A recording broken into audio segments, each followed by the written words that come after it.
Everyone, আবার চলে এসেছি নতুন একটা রেসিপি নিয়ে। আজকে আমি তোমাদের সঙ্গে ডিমের একটা দারুণ রেসিপি শেয়ার করব। আজকে শেয়ার করব এগ পোচ কষা। এই রেসিপিটা তোমরা রুটি, পরোটা, ভাত সব কিছুর সঙ্গে কিন্তু খেতে পারবে। তাহলে চলো আমার আজকের রেসিপিটা তোমাদের সাথে শেয়ার করি।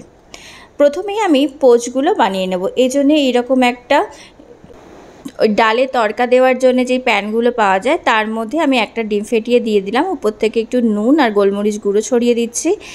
এবার আস্তে করে উল্টে দেবো। দেখো খুব সুন্দর ছোট্ট গোল মতো একটা পোচ কিন্তু রেডি হয়ে গেছে। এইভাবেই কিন্তু সেম আর একটা পোচও তৈরি করে নেব। আমি উপরে একটু নুন আর গোলমরিচ গুঁড়ো ছড়িয়ে দিচ্ছি। এবার উল্টে পাল্টে নিলেই তৈরি আমার এগ পোচ। এবার ফ্রাইং প্যানে দিয়ে দিলাম সাদা তেল। তেলটা গরম হয়ে যাওয়ার পর আমি দিয়ে দিলাম জিরে আর গরম মশলা ফোড়ন।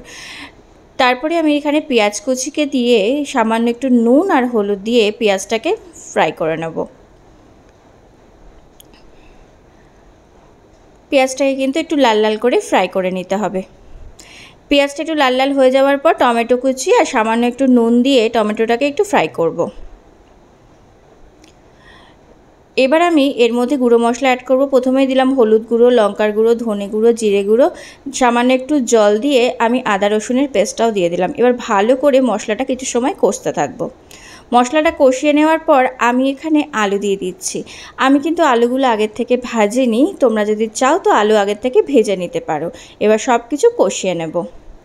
ঢাকা দিয়ে আমি সব কিছু মশলাটা কিন্তু খুব ভালোভাবে কষিয়ে নিয়েছি। আমি আরও একবার একটু নাড়িয়ে নিচ্ছি। এবার আমি দিয়ে দেব পরিমাণ অনুসারে জল। একটু হালকা গরম জল দিয়েছি আর দিচ্ছি স্বাদ অনুসারে নুন, চিনি আর একটু টমেটো কেচাপ।